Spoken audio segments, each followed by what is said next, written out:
Se alguém entre vós cuida ser religioso e não refreia a sua língua, antes se engana o seu coração. A religião dessa é vã. Viram, meus irmãos? A Bíblia nos ensina a refrear a nossa língua, ou seja, medir as consequências que a nossa palavra, que um proferimento de uma palavra da minha boca pode causar prejuízo ou não para a vida de quem vai ouvir. Então a palavra de Deus nos ensina que nós devemos nos policiar no tocante ao falar, a lançar palavras que muitas vezes, para muita gente, não tem importância nenhuma, não tem nada a ver, não tem problema. E a Bíblia vai também trazer para nós o livro de Colossenses.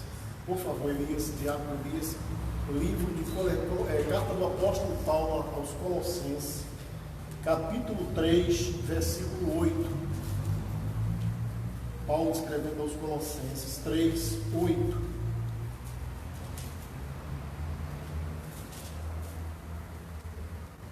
Mas agora despojai-vos também de tudo, da ira, da cólera, da malícia, da maledicência, das palavras torpes da vossa boca. Notem bem, o Paulo, ele nos ensina que nós devemos nos desprover, nos distanciar, destacar, repudiar a palavra torpe da nossa boca. Ele diz que nós devemos, em outras palavras, extirpar, excluir dos nossos lábios a palavra torpe. E o que é uma palavra torpe? A palavra torpe, ela é aquela palavra que contraria ou fere os bons costumes. A palavra torpe, ela, além de ferir os bons costumes, ela fere a decência e a moral também. Aquilo que causa repulsa, aquilo que é nojento, aquilo que é reprovável, tudo isso se aplica à palavra torpe. E a palavra de Deus nos ensina que nós não devemos ter palavras torpes em nossa boca, porque a nossa boca é um instrumento de louvor, gratidão e exaltação ao Deus dos deuses. Então, desta fonte chamada lábios, boca, não pode jorrar dois tipos de água. Não pode sair água doce e água amargosa, conforme diz Tiago, de uma mesma fonte. Você não pode servir e nem tentar agradar a dois senhores, tá bom? Dentro desse assunto acerca de palavras torpes, os irmãos também fiquem à vontade para fazer perguntas, não apenas relacionadas a este assunto inicial, mas a assuntos de qualquer natureza que você lembrou, que você estudou, que você pesquisou, e nós estaremos aí para tentar te ajudar na medida do possível. Aleluia. Brincadeiras, frases com duplo sentido também se encaixam nesse tipo de palavras torpes, porque não traz edificação, né? Não traz aquilo que não traz. O último versículo que você acabou de ler diz-nos que a gente tem que se desprover, se afastar, a repudiar na nossa vida, eliminar tudo aquilo que não traz edificação. Quer ler novamente, por favor? Mas agora despojai-vos também de tudo. Despojai-vos, arrancai de vós, tirai de vós. Da ira, da cólera, da malícia, da maledicência, das palavras torpes da vossa boca. Entende? Pastor, qual seria, cite uma palavra torpe que eu posso estar proferindo diariamente e não sabia, não sei, e isto pode estar me trazendo sérios prejuízos no campo espiritual. Vamos lá. Tem uma palavra que a humanidade fala da forma mais naturalíssima possível. Bacana. Olha lá, o fulano é um cara bacana. O que você acha do fulano? Ele é bacana, gente boa. Para muita gente, o bacana é sinônimo de gente boa, de uma pessoa legal, de uma pessoa que faz coisas boas, que promove coisas boas, uma pessoa agradável à sociedade, uma pessoa aceitável. No entanto, não é. Mas por que nós falamos? Porque nós entramos num costume chamado costume tradicional. A gente passa a falar igual o papagaio, desde a nossa infância, apenas aquilo que a gente ouve, sem que nós paremos para analisar, para pesquisar, para saber, peraí gente, essa palavra, eu quero saber qual o fundamento dela, de onde surgiu, qual a origem, se eu posso falar, se eu não posso, que males poderá me trazer esta palavra no momento em que eu proferi. Bacana, gente, preste bem atenção. Isso nasceu na Grécia Antiga. Existia um ídolo, um deus, chamado Deus Baco. E a forma que as pessoas encontravam de adorar, de prestar culto em adoração a esse falso Deus, era com orgias.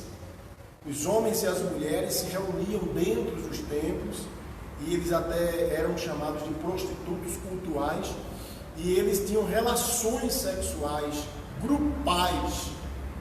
Era orgia pura, tipo 10 homens, 10 mulheres ou mais do que isso, e eles ofereciam esse tipo de culto, a relação sexual, em forma de orgia, eles ofereciam ao deus Baco. E com o passar do tempo, essas pessoas, elas criaram um nome para essa orgia, que é o bacanal, que você conhece bem, todo mundo fala isso, está no nosso português, o bacanal. E depois começaram a criar um adjetivo para as pessoas que cultuavam ao deus Baco, promovendo o bacanal, chamavam eles de bacanas. Então, bacana nada mais é do que um camarada que vive envolvido com orgia, com bacanal, ou seja, com sexo grupal. Aí eu pergunto para você, para um crente, para um servo de Deus, para uma serva de Deus, o termo, esse termo, essa palavra utilizada por você, que tem lábios usados pelo Espírito Santo, a boca de Deus aqui na terra, é viável? É aceitável? Depois dessa explicação, será que você vai continuar falando, proferindo esta palavra? Então, quando eu digo para o Elias é um cara bacana, eu estou dizendo que ele é um cara que gosta de orgia, gosta de bacanal, de sexo grupal. E o Elias é um homem de Deus, eu sei que ele não gosta desses negócios, né, Elias?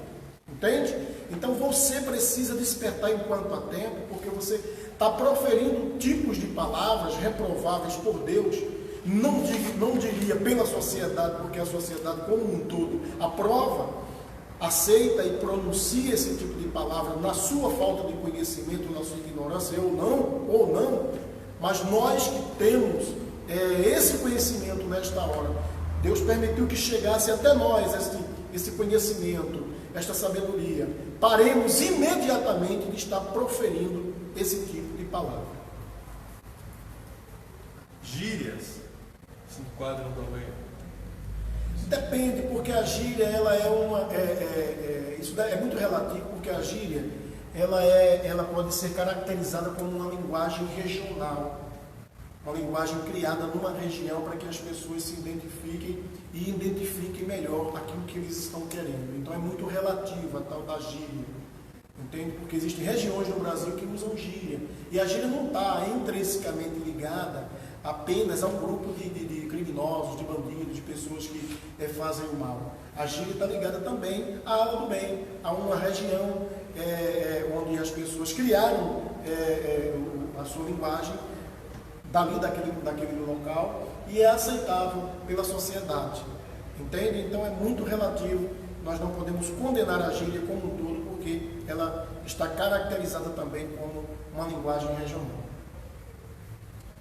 A gente pode, através de uma palavra trazer maldição para a nossa vida ou amaldiçoar? É justamente isso que eu falei no início. Nós podemos estar, através do proferimento da minha palavra, trazendo condenação para mim e trazendo problemas para as pessoas que estarão recebendo aquela palavra.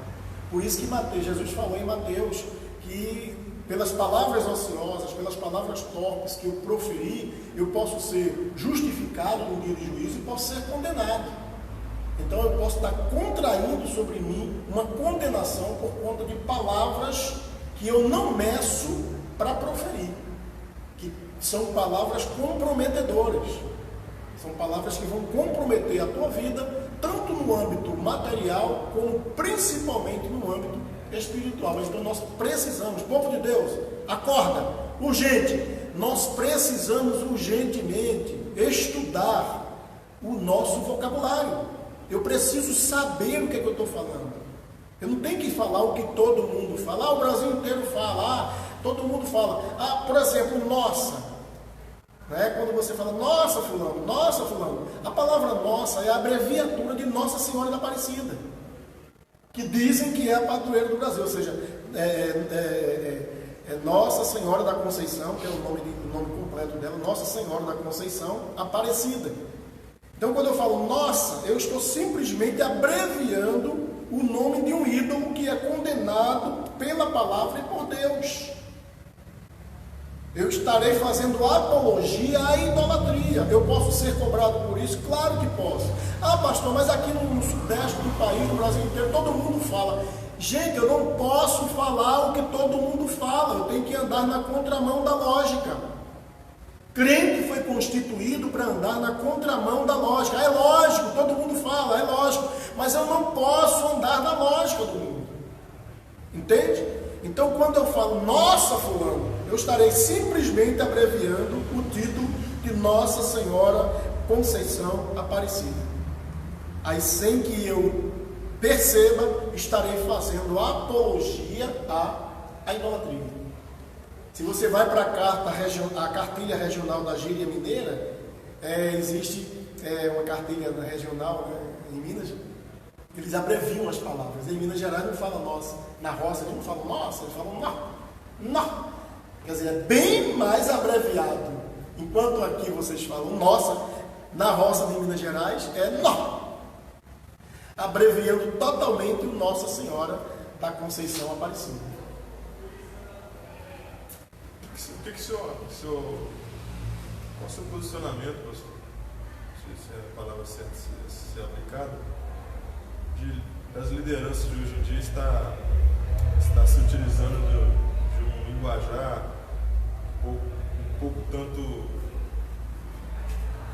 moderno, né, vamos dizer assim, para poder estar atraindo um determinado grupo de pessoas para as suas igrejas. É válido, é certo? Na verdade, eu tenho por mim que é muito estranho, né? Mas só para esclarecimento. Mas qual tipo de linguajar?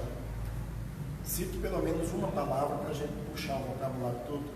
Cite uma palavra que eles falam. Por exemplo, chamar o povo de Deus de galera. Entendo. Um exemplo bem simples, né?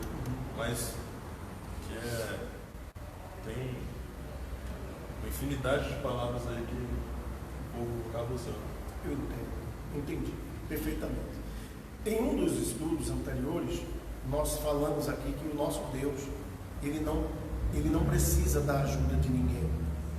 Deus de Israel, Deus de Abraão, de Isaac, de Jacó, ele é soberano, ele é total, ele é onipotente, ele não precisa da nossa ajuda. E da mesma forma que existem pessoas usando linguagens mundanas para aplicar nas ovelhas do Senhor, existem muitos outros que estão colocando banda de rock gospel para tocar na igreja, para atrair os roqueiros para Jesus, como se Jesus tivesse perdido o seu poder para trazer as almas a si. Bem que não é Jesus que traz, a Bíblia diz, o próprio Jesus falou que ninguém viria a ele sem que Deus não enviasse. Essa é a grande verdade. Então, existem pessoas que introduzem nos templos evangélicos os costumes mundanos para atrair o mundo para a igreja, como se o poder de Deus estivesse limitado, como se Deus mudou, como se Deus ficou mais fraco, diminuído com o passar do tempo, como se Deus tivesse perdido o poder dele com essa nova era, com a evolução, com a era da informática, da robótica.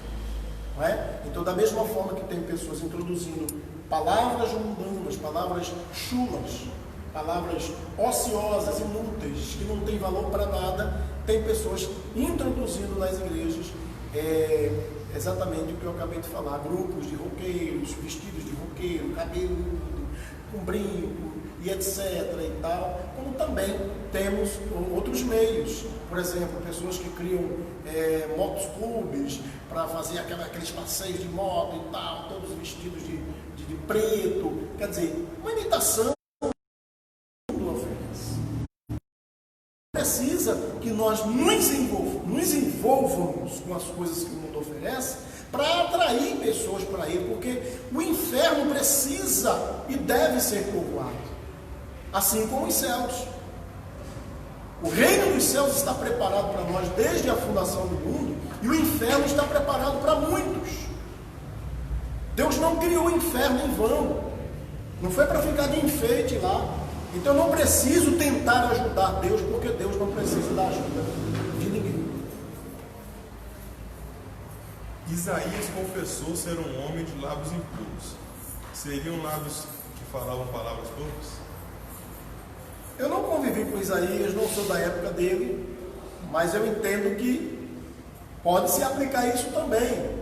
Como tem muitos cristãos hoje, tem pessoas santas na igreja. Quantos santos aqui nessa igreja falam, nossa, quando se admira com uma coisa?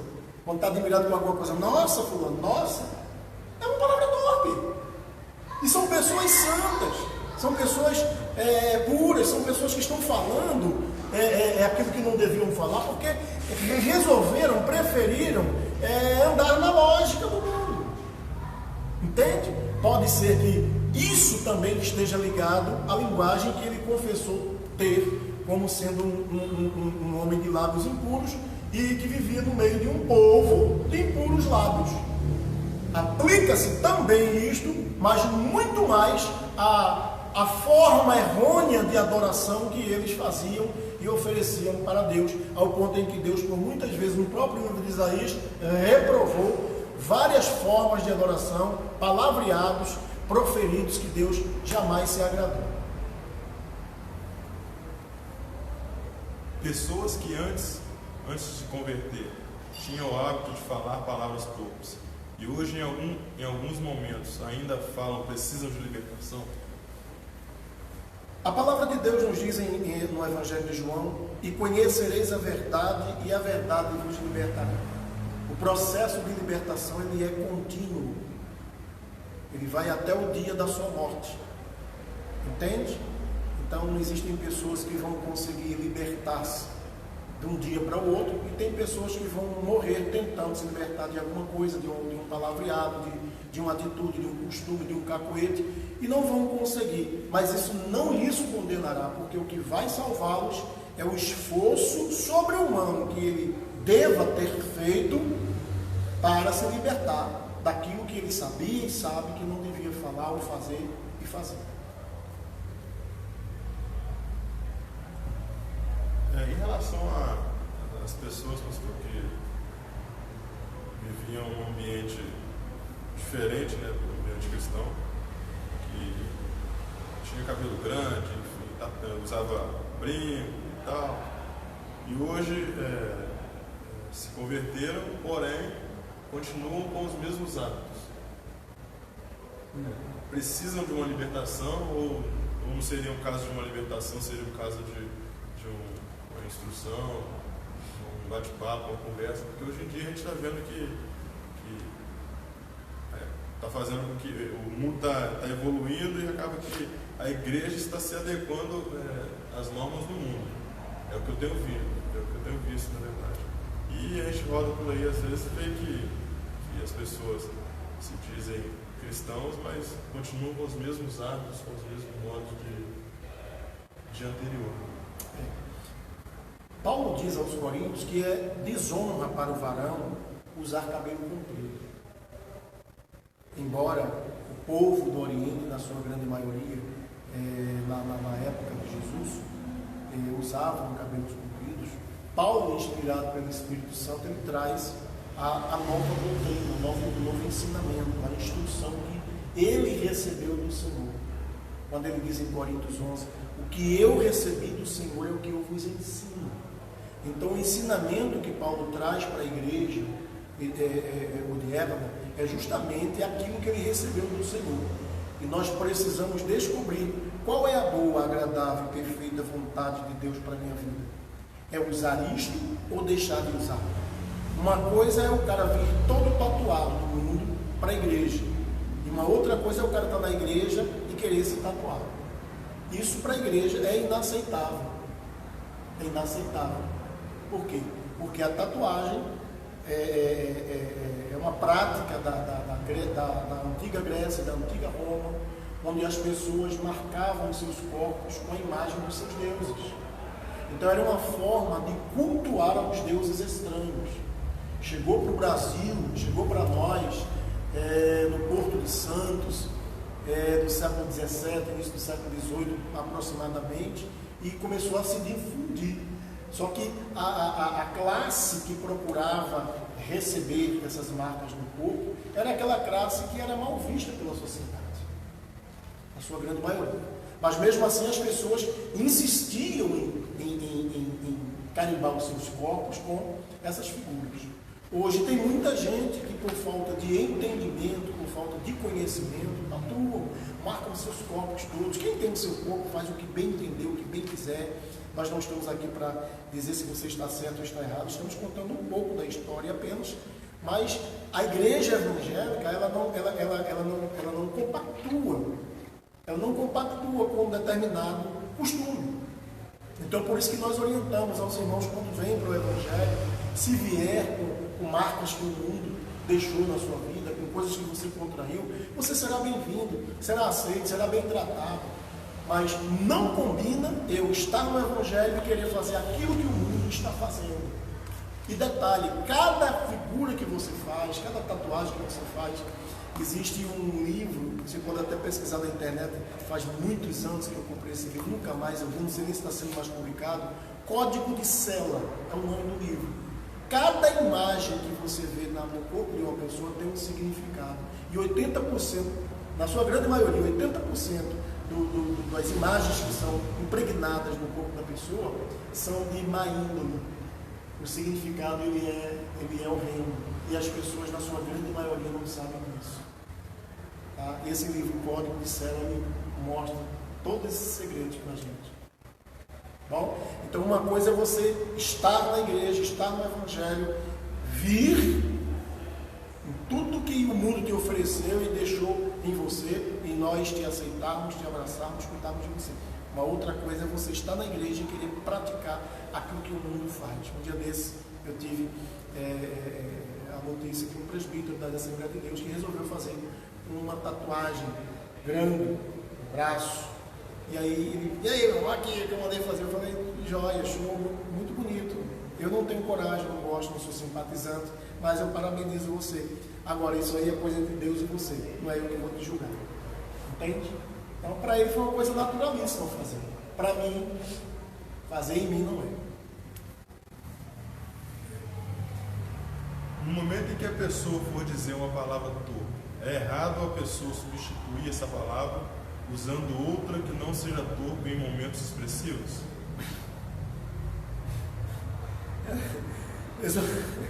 Fez uma miscelânea dele. Lê novamente para mim isso.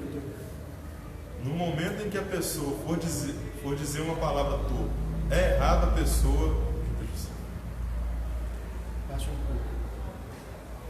É errado a pessoa substituir essa palavra usando outra que não seja torpe em momentos expressivos? O ideal é que você nunca em momento algum substitua. Você sempre fale a coisa certa, da maneira correta, e nunca precise substituir a palavra certa por a palavra errada por palavra certa. O ideal é que nunca e jamais você precise substituir, porque a palavra de Deus nos ensinou que nós devemos extirpar, devemos desarraigar, arrancar do nosso corpo, da nossa boca, da nossa língua, do nosso coração, tudo aquilo que não traz edificação para a gente. Então, quando eu substituo, no meu coração, aquela palavra está impregnada para eu usar no outro momento. Entende? Substituir essa palavra torpe por outra aqui, mas lá na frente eu vou usar a palavra torpe porque ela está gravada na alma, está escrita na tábua do coração. E o ideal é que você nunca precise substituir, ou seja, você não tenha nenhuma palavra torpe guardada no seu coração para precisar substituir em momentos adequados ou inadequados. Pode-se dizer que a blasfêmia também é uma palavra torpe? eu diria que a blasfêmia ela é bem mais forte, bem mais, tem um peso bem maior do que a palavra torpe. Porque você, muitas vezes, a palavra torpe, se você procurar na Bíblia, a palavra torpe ela não vai te mandar para o inferno, possivelmente, ou provavelmente. A blasfêmia não. Então há um peso entre uma coisa e a outra. Eu preciso fazer um equacionamento, uma separação. Uma tem um peso espiritual maior, uma é mais comprometedora, a outra ela é mais leve, ela é uma coisa que tem correção, tem conserto. E a blasfêmia, na maioria das vezes, não tem conserto e, detalhe, não tem perdão, dependendo para quem você está usando a blasfêmia. Jesus disse, não tem perdão.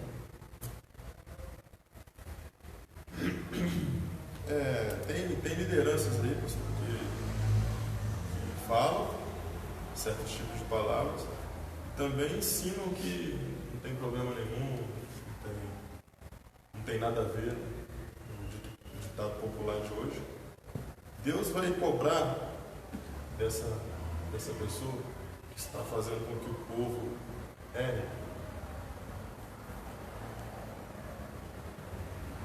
A Bíblia, no Novo Testamento,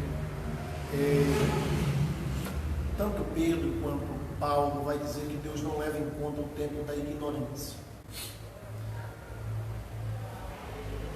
Pedro falou, outros apóstolos falaram, mas no Antigo Testamento, que para mim é a mesma coisa, Antigo e Novo, porque a palavra de Deus é a mesma ontem, hoje e será eternamente, Deus cobrava sacrifícios das pessoas que erravam por ignorância, por desconhecerem que era errado aquilo que eles estavam fazendo. Então, se nós nos aprofundarmos nisso, nós vamos descobrir que Deus vai cobrar do Chico e vai cobrar também do Francisco. O pau que Deus vai usar para bater no Francisco é o mesmo que vai bater no Chico. Por quê? Nós devemos obrigatoriamente buscar conhecimento, e a palavra nos diz em Tiago, quem não tem sabedoria, conhecimento, peça a Deus que lhe dá liberalmente. O fato de uma liderança estar falando uma palavra e tentando inculcar na minha mente, transferindo para mim, que eu não preciso me preocupar com aquilo que eu estou falando, porque não tem nada a ver e Deus não vai cobrar nada de mim, não me isenta de eu pesquisar, procurar saber a verdade, o sentido da coisa, para que eu não venha a ser condenado juntamente com ele.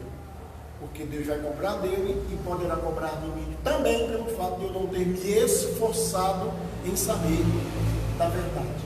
Conhecereis a verdade e a verdade vos libertará. O Heloísio, Diácono Heloísio, está perguntando o seguinte: o que dizer dos homens que usam brincos estando dentro das igrejas? No Antigo Testamento, o uso do brinco era comum, tanto entre mulheres quanto entre os homens. Vou deixar bem claro para vocês isso aqui. Tá? Só que na Nova Aliança, nós não encontramos nas igrejas fundadas por Paulo e em meio aos apóstolos e aquela multidão de discípulos que Jesus conseguiu angariar, pessoas usando essas coisas. O uso disso foi, com o passar do tempo, sendo banido. Hoje é desnecessário usar essas coisas. Hoje nós estamos vivendo um novo tempo, uma nova era. Não tem necessidade de você estar usando estas coisas. E muita gente está usando, porque lá fora tem muita gente usando, e o cara vai usar para tentar atrair para a igreja aquela pessoa que usa. Porque tem gente que se sente discriminado pelo fato de estar usando, mas se vier para a igreja vai deixar de usar. Mas se ele chega numa igreja onde encontra pessoas que estão usando, ele vai se sentir mais cômodo, mais à vontade. Então, eu não quero dizer aqui que seja pecado usar o brinco. Eu não encontro respaldo para isso, mas é uma coisa que caiu em desuso. E detalhe, era um costume dos povos do Oriente, não é um costume do povo do Ocidente. Então aquilo que não é para nós, nós devemos banir, tirar, extirpar da nossa vida. Tá? Por exemplo, nós temos aqui no Brasil, as mulheres aqui usam calças compridas, mas lá no Oriente o costume das mulheres é usar as túnicas, como também os homens. Mas se um homem coloca um vestido aqui no Brasil, o pessoal vai tratar ele com indiferença. Na Escócia se usa saia, o homem usa saia. Aqui no Brasil, se o cara botar uma saia, ele vai causar escândalo. Então, eu preciso saber, entender os costumes dos povos. Lá é costume para eles. Se um dia deixou de ser, continua sendo deles. Não quer dizer que eu tenha que adquirir o costume de outras nações e aplicá-los em mim, na minha família, ou em quem quer que seja, principalmente na igreja.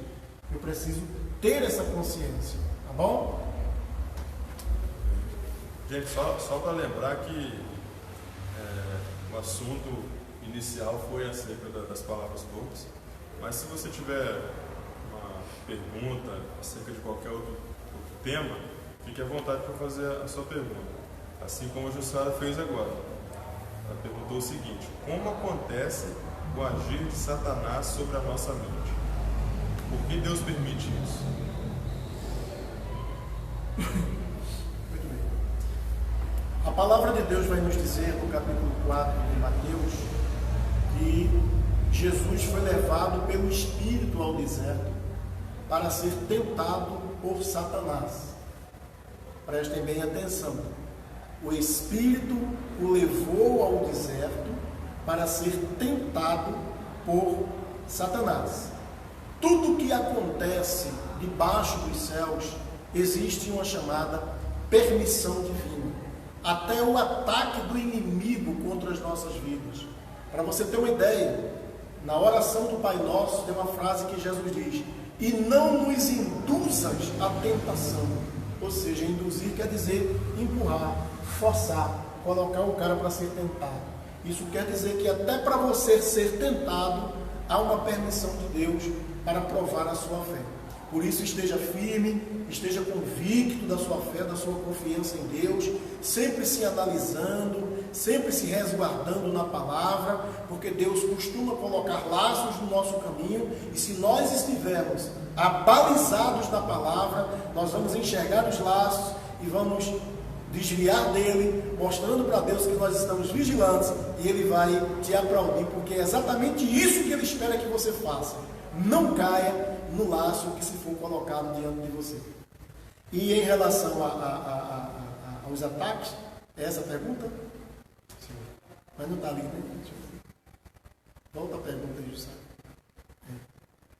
Como acontece é assim, né, para mim, Elias? Como acontece o agir de Satanás sobre nossa mente? Exatamente através das setas, das flechas pontiagudas, dos dardos. A Bíblia vai chamar de dardos inflamados do maligno. Por exemplo, na tentação de Jesus, no Cristo, no capítulo 4, existem pessoas, tem trecho, que se você não tiver um certo grau de conhecimento, você vai se perder. Tem trecho que vai dizer assim: e Satanás o levou ao pináculo do templo.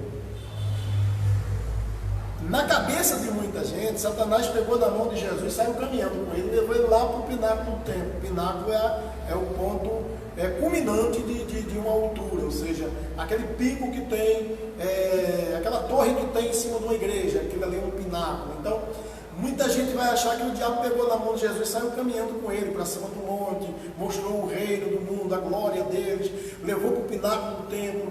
Não é assim, gente. Jesus estava orando, Jesus estava em consagração e o diabo estava lançando pensamentos maus para tentar derrubá-lo. E é assim que Satanás age.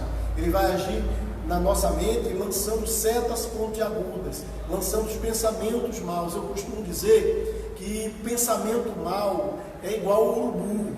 O urubu eu não posso nunca e jamais impedir que ele sobrevoe a minha cabeça. É o ciclo dele, é o habitat dele. Agora eu posso impedir de ele pousar na minha cabeça. Assim é o pensamento que Satanás vai lançar contra mim, na minha mente, no meu coração. Ele vai lançar, e aí eu vou fazer igual Jesus fez, vou usar a palavra, porque muitas vezes ele vai fazer uso da própria palavra para tentar me derrubar, e eu preciso conhecer bem a palavra e dizer para ele: Satanás, também está escrito na palavra que eu não devo fazer isso. Então a mente vai ser bombardeada, e eu preciso estar complementado com a palavra de Deus, infectado com o poder de Deus, para não aceitar as investidas que Satanás vai lançar contra o meu coração, contra a minha mente, assim como ele fez com Jesus no capítulo 4 do Evangelho de Mateus. O que o senhor pensa a respeito dessas novas igrejas que surgiram, que são todas pretas no seu interior? Exatamente o que nós já falamos no início, gente, é tentar trazer o mundo, aquilo que o mundo oferece. Isso aí é um costume europeu, né? Tá surgindo lá nos Estados Unidos, na Europa, na América do Norte. Então, é uma imitação das boates, das casas noturnas. Então, trazer os costumes mundanos para dentro da igreja, repito, é você querer limitar Deus, dizer que Deus enfraqueceu, perdeu o poder e não tem mais condições de trazer pessoas. E você tem que criar, tem que recriar, tem que inovar para que as pessoas se sintam atraídas para virem para Jesus. E sem que você perceba, estará ferindo a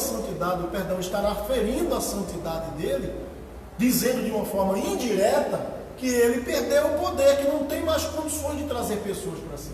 E eu preciso criar, recriar, inovar para que as pessoas vejam que aqui é confortável, que é bonito, que atrai a mente deles, que aquilo que ele vai deixar lá fora vai encontrar aqui dentro, para poder as pessoas virem.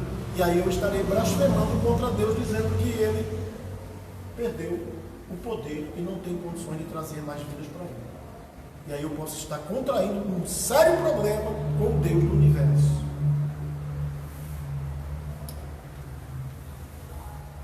Brinco é um adorno, assim como colares, pulseiras e anéis. Esses outros o senhor entende como aceitável para os homens usar? Os outros não. Os outros, nós falamos de brinco, né? Eu não sou aceitável que use nada, nenhum desses, inclusive brinco, tá, gente? É inaceitável para mim usar qualquer um desses adereços aí. Eu não sou favorável. Para mim é inaceitável. Tá?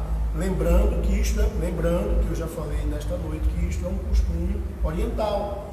É um costume lá de trás, lá do outro lado do mundo, e que foi trazido para nós através dos nossos irmãos europeus que visitaram aquelas regiões e trouxeram para cá os costumes de outros povos.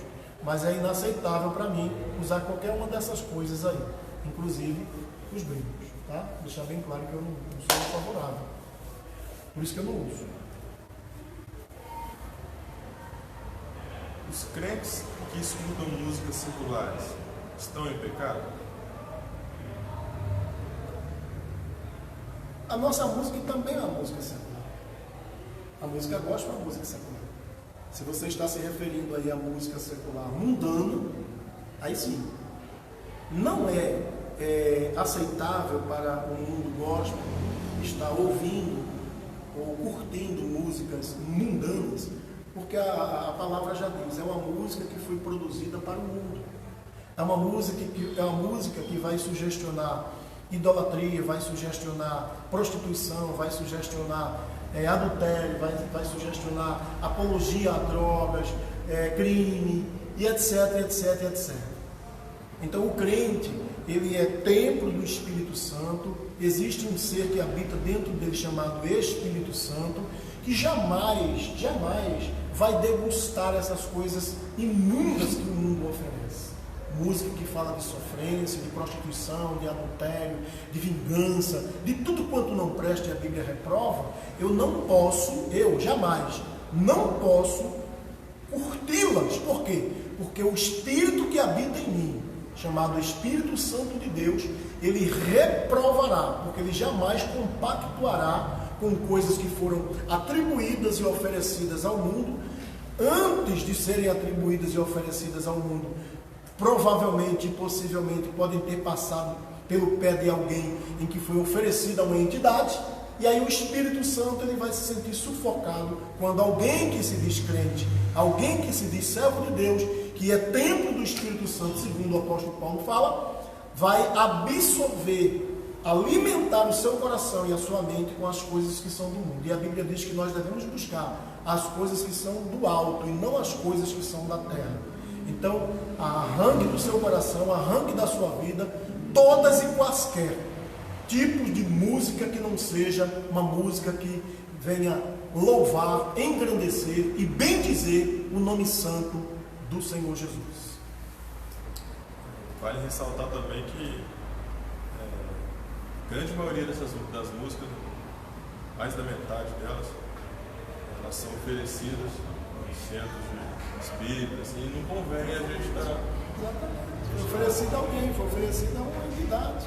Quando não é oferecida, é escrita ou como fala? Composta, não é? É composta em momentos de sofrimento, de... Exatamente. Perda, exatamente. E, infelizmente, o teor da letra, da música, vai trazer alguma negatividade para a gente. Exatamente.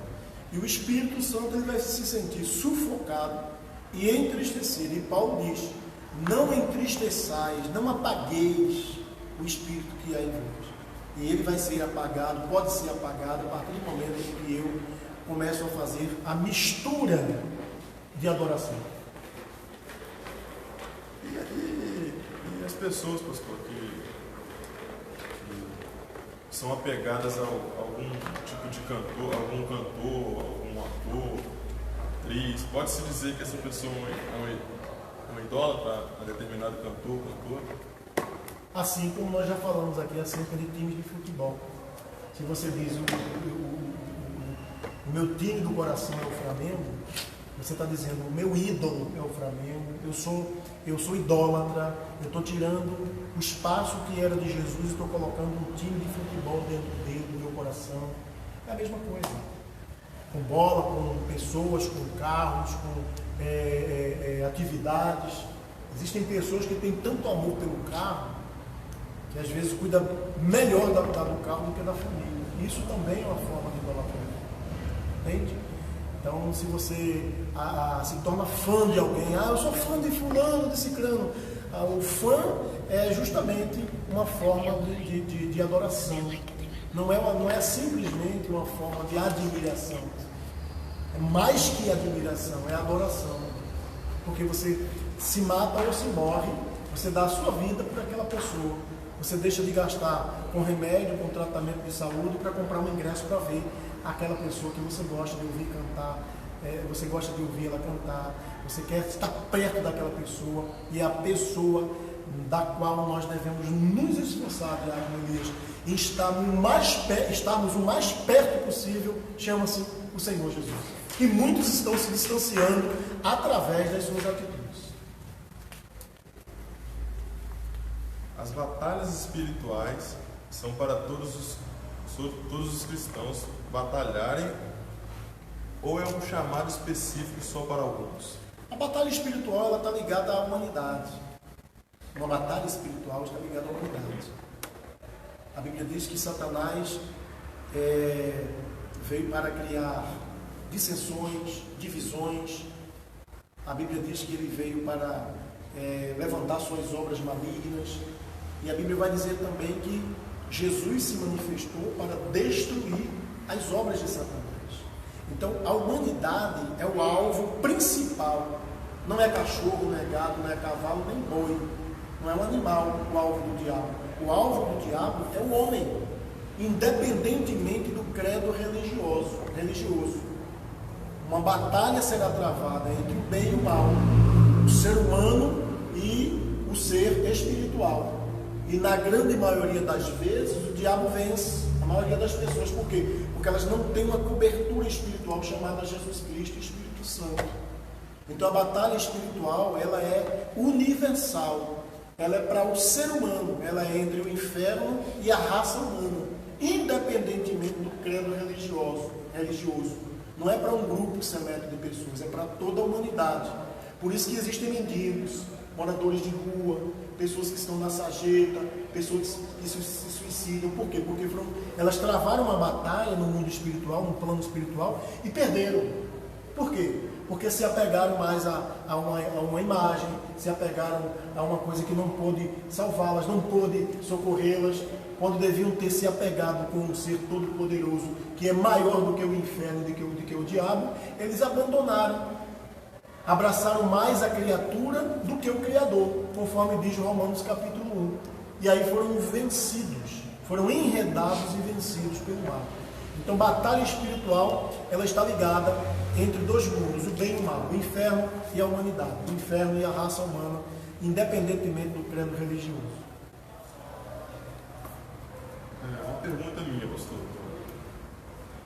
O Evangelho segundo escreveu São João, capítulo 1, vai dizer que todas as coisas foram feitas por ele, e sem ele, nada do que foi feito se fez. O bem e o mal foram criados por Deus. Aproveita que você está com a Bíblia aberta, leia Isaías 45, 7. A Bíblia vai te responder. Isaías 45, 7.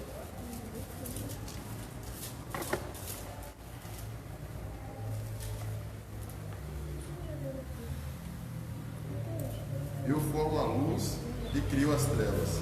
Eu faço a paz e crio o mal. Eu, o Senhor, faço todas essas coisas. Agora leia Lamentações de Jeremias.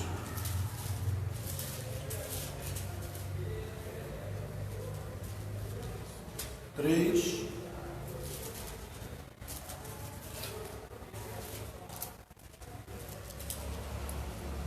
Trinta e 8.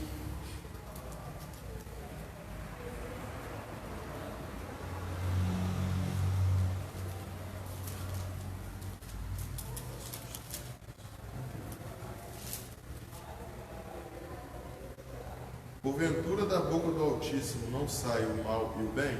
Agora leia Jó capítulo 2, versículo 9 e 10.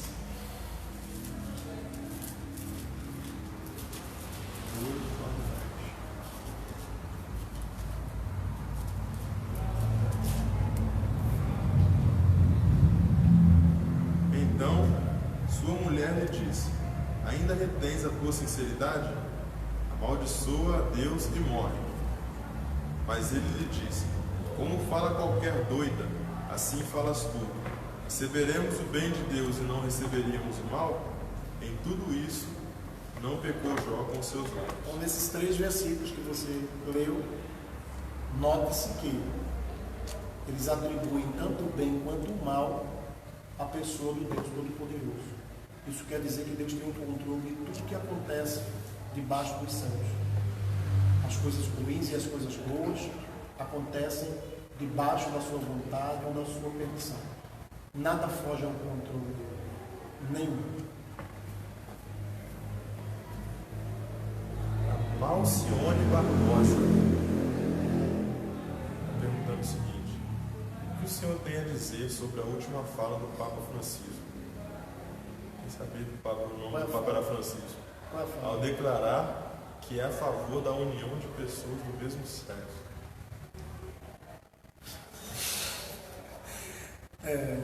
A Igreja Católica, nesses últimos dias, ela tem percebido que está perdendo uma batalha. Que batalha é esta? É justamente o fato de as pessoas estarem despertando no âmbito espiritual, no plano espiritual, para o conhecimento da Bíblia Sagrada.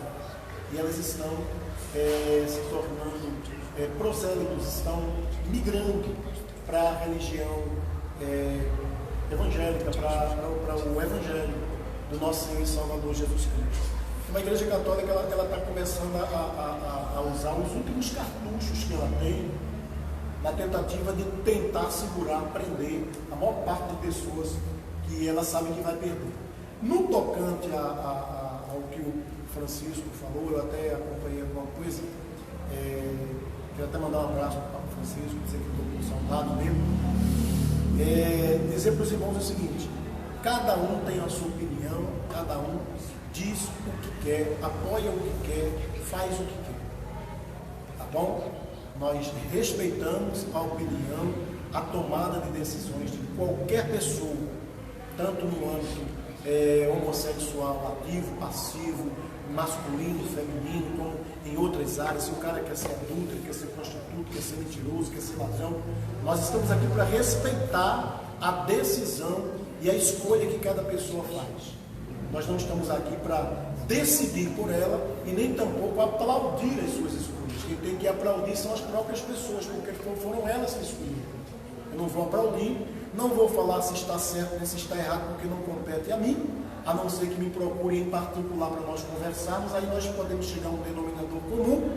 Porém, as decisões que as pessoas tomam, que elas se aplaudam, que elas assumam suas responsabilidades, lembrando que um dia vai chegar em que a Bíblia chama de dia de juízo, e este dia vai revelar se a sua tomada de decisões foi certa, foi errada, se eu estou certo, se você está certo, se eu estou errado, se você está errado, quem vai ser salvo, quem não vai. Na grande maioria das vezes, existem pessoas que se dizem ser salvos, mas que aquelas que nós temos como condenadas vão ser salvas no nosso lugar e nós seremos condenados. Então não estamos aqui para julgar, para fazer pré-juízo acerca de tomadas de decisões de ninguém, e também não vamos aplaudir, porque nós não queremos tirar essa responsabilidade da pessoa que tomou a sua decisão. Ela que se aplauda, ela que se elogie, ela que sabe o que fez, se está certo, se está errado. Há um propósito de Deus em permitir o mal na vida do justo? O livro de Jó fala bem profundamente sobre isso, né?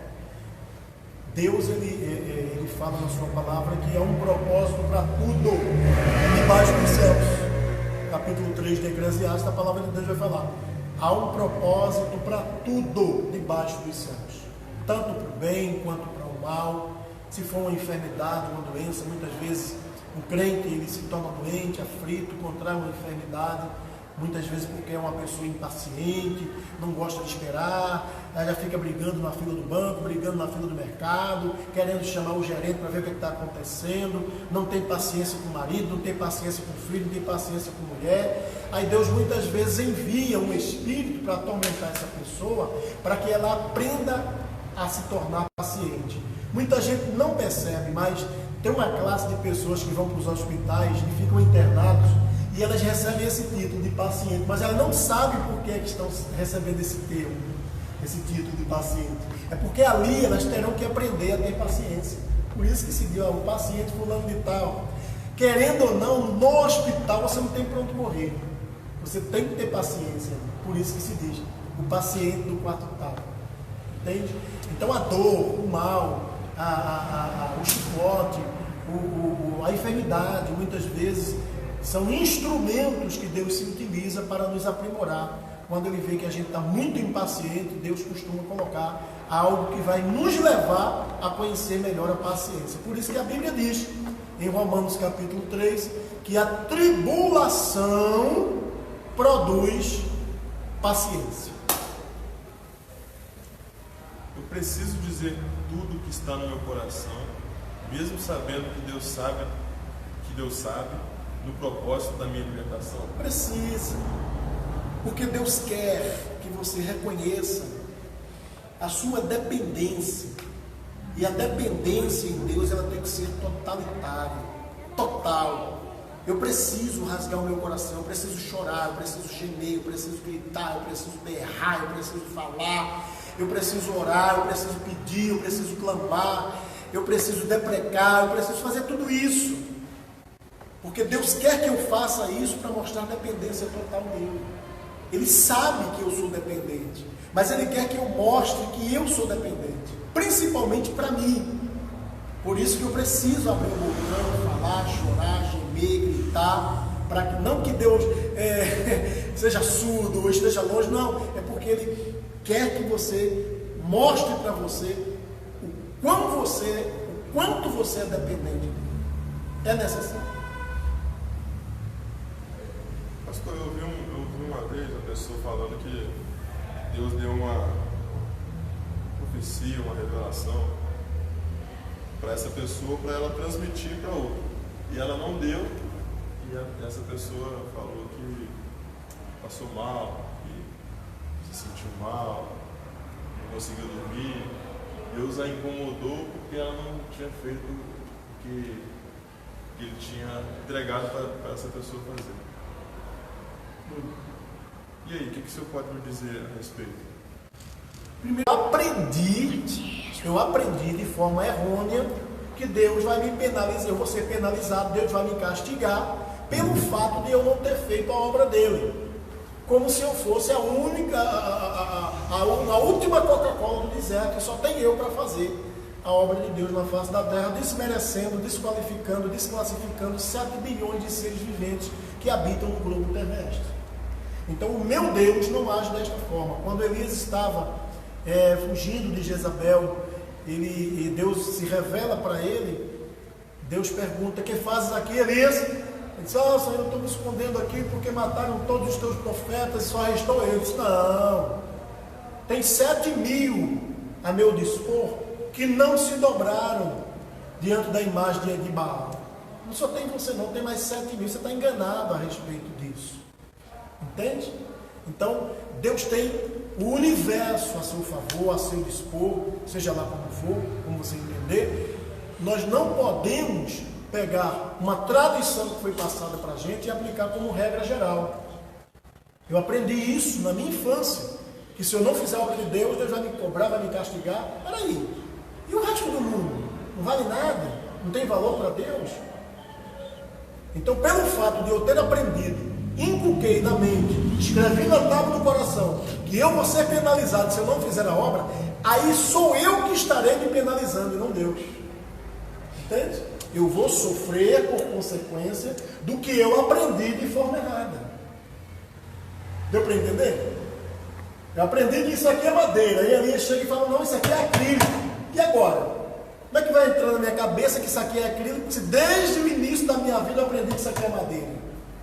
É mais ou menos assim que funciona. Então, as consequências que eu vou arcar, elas são geradas por mim mesmo, pelo sentimento de culpa que eu gerei.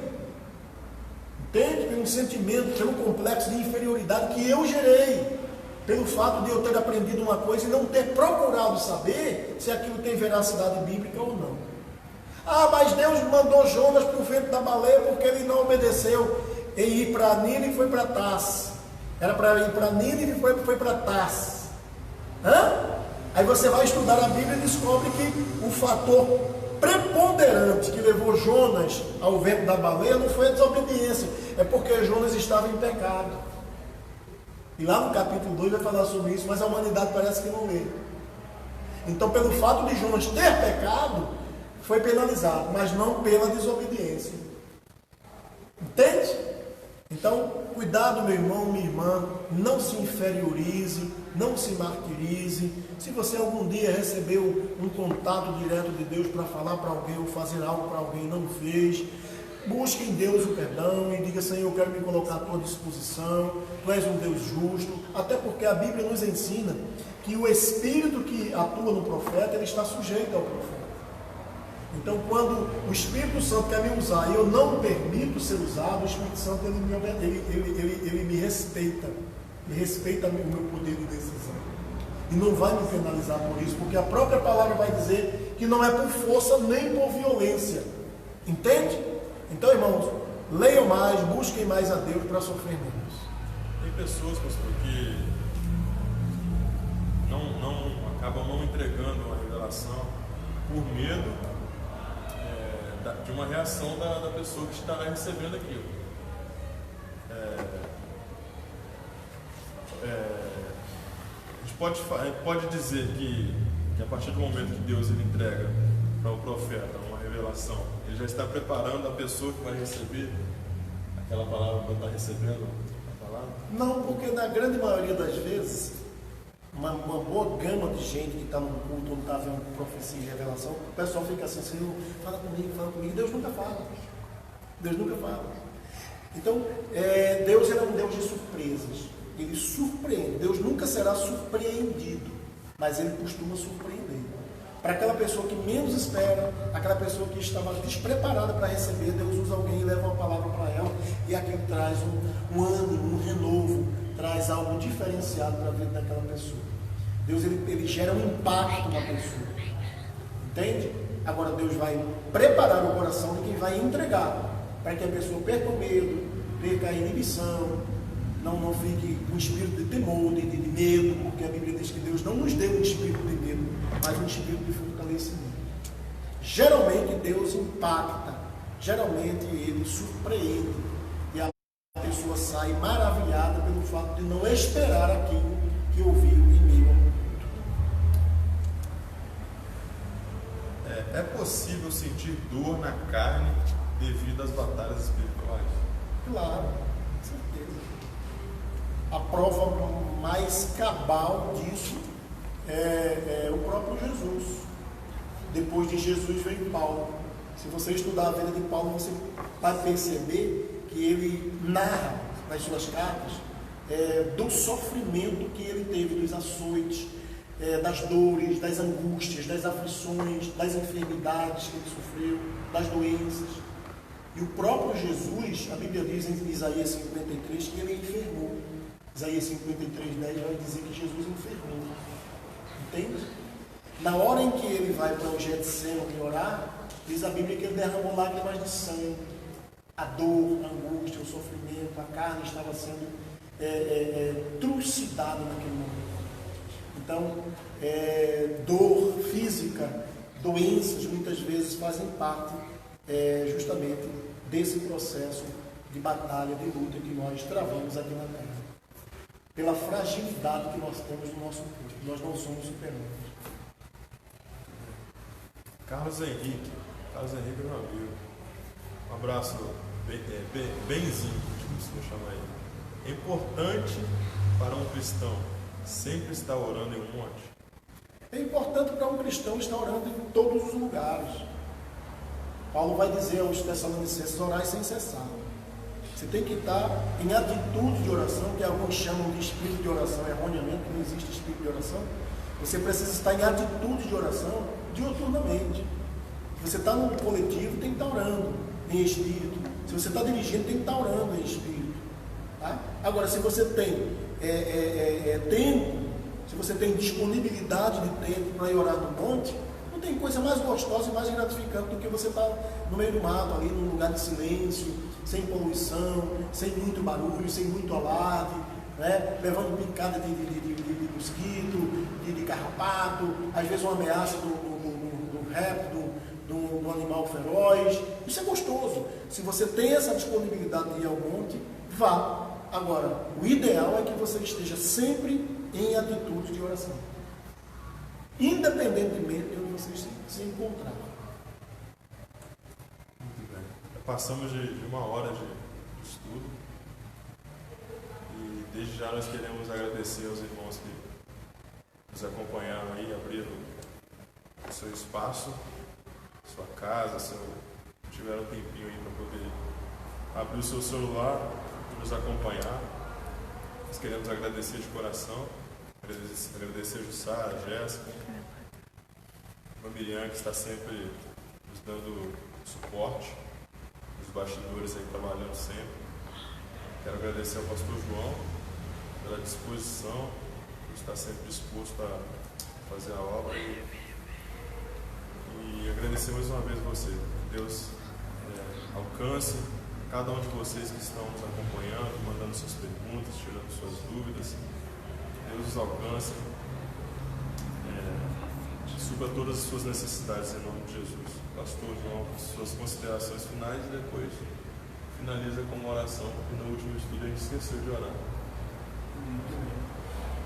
Meus irmãos, minhas irmãs, mais uma vez agradecer a Deus pela vida de cada um de vocês, a você que está participando de forma direta e também de forma indireta, que não quer se manifestar, não quer perguntar, mas está ouvindo. No início deste programa, nós iríamos tratar também de um assunto, que é justamente as palavras torpes que são proferidas pelas nossas bocas. E aí aconteceu que Deus abriu um leque na mente de vocês, e vocês trouxeram uma infinidade de perguntas totalmente diferentes e não relacionadas ou correlacionadas ao assunto inicial. Mas quero que você leve muito a sério o assunto inicial, as orientações que nós demos acerca de palavras que são proferidas que podem trazer comprometimento. Tem uma palavra muito simples que a gente profere quando vê uma pessoa no sofrimento na rua, a gente fala assim: puxa, coitado, né? E a palavra coitado está ligada a coito. Quando eu falo que aquele cara ali é um coitado, quando eu estou achando que isso é sinônimo de pobreza, de pessoas que estão na dor, na dificuldade, aquilo ali eu estou amaldiçoando o cara, porque eu estou dizendo que ele está se entregando ao coito. E coito é relação sexual. Entende? Então até um coitado que é proferido pela minha boca, eu preciso tomar muito cuidado para que eu não venha estar ferindo as pessoas que estão ligadas a mim. Mas acompanhem, vejam, analisem o início do programa, vejam as palavras que nós ensinamos aqui, alguma coisa a respeito, e procurem extirpar do vocabulário de vocês, dos senhores, das senhoras, determinadas palavras, para que esse palavreado seja substituído por palavras boas, que dê graça a todos aqueles que vão ouvir e que vai fazer com que você cresça também na graça e no conhecimento do nosso Senhor Jesus Cristo. Senhor, nosso Deus e nosso eterno Pai, já foram feitos os agradecimentos pelo Teu Filho nesta noite. E eu quero pedir ao Senhor que venha ao encontro, meu Deus, das necessidades deste povo que está, meu Deus, ligado através da rede social nesta programação. Senhor, que esta programação venha contribuir, que ela venha contribuir para o crescimento espiritual e também material das pessoas que nos assistem e que nos acompanham. Senhor, visita o lar destas pessoas, visita a saúde, visita o corpo, visita a alma, visita os seus bens materiais, mas visita principalmente a sua mente, o seu coração, que é o maior bem que esta pessoa possui, que é a sua vida, que tem que estar purificada, santificada diante de Ti. Senhor, dai um final de semana feliz e abençoado para estas pessoas e um começo de semana totalmente realizador. Que o Senhor faça prosperar na face da terra dos viventes todas estas pessoas que estão assistindo e que estão orando juntamente conosco. Visite, Senhor, a vida profissional, física, sentimental. Visite, meu Deus, acima de qualquer circunstância, a vida espiritual de cada um e lhes dê a Tua paz, no nome de Jesus. Amém. Deus abençoe, irmão. Um abraço a todos, a paz do Senhor Jesus. Glória a Deus. Glória a Deus. Glória a Deus e glória a Deus.